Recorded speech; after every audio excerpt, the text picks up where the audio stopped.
संभाल रहा हूँ।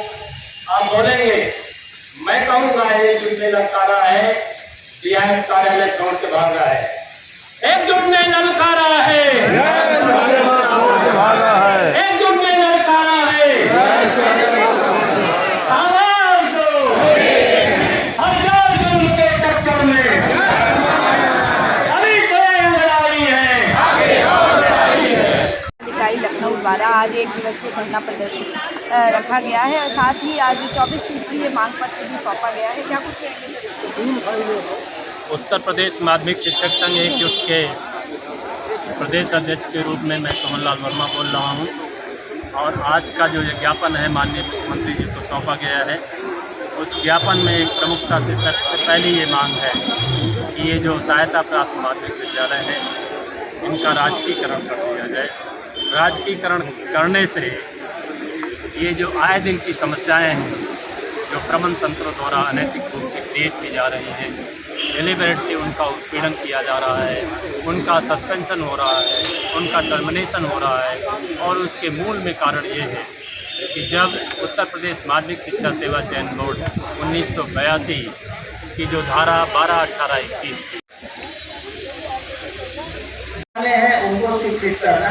तो एक दिन आपके प्रदेश अध्यक्ष जी आए और कहे कि सर एक समस्या आपने कहा बताई। उन्होंने कहा कि यहाँ एमपीएस वालों की पेंशन नहीं हो रही। इतना तो मैं सुन लिया। फिर इन्होंने कहा नहीं, आप प्रयागराज में करके आए। तो मेरा उत्साह जग गया कि जब प्रयागराज में हो सकता है तो यहाँ क्यों नहीं हो सकता। अब मुझे लग रहा है कि सही हुआ कि गलत हुआ मुझे नहीं पता, लेकिन मैंने कर दिया। अब जो गलत होगा, जिसको कहना होगा आकर मेरे से अपना प्रत्यावेदन देगा, क्योंकि 2-3 बातें उसमें थी कि जब एमपीएस का पैसा ओपीएस वाले में, फिर वित्त नियंत्रक महोदय क्या उनके खाते में ट्रांसफर हो जाएगा, फिर वो खाते से ट्रांसफर 10% आपका हिस्सा, 14% सरकार का हिस्सा, दोनों खाते में जमा करेंगे, उसके बाद पेंशन होगी। तो ये तो मुझे लगता है 6 महीने क्या साल भर लग जाएगा। लेकिन मैंने तुरंत वित्त नियंत्रक महोदय से बात की।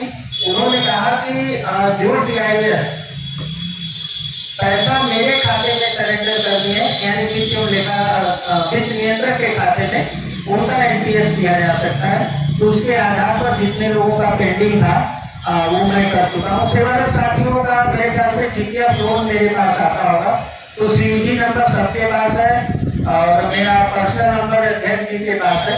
तो अगर आपका जीपीएफ लोन का कोई कागज आया हो तो आप तुरंत मुझे फोन कर सकते हैं।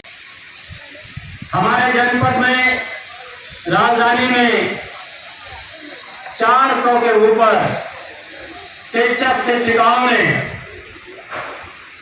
मुझे कॉल करके ये नोट कराया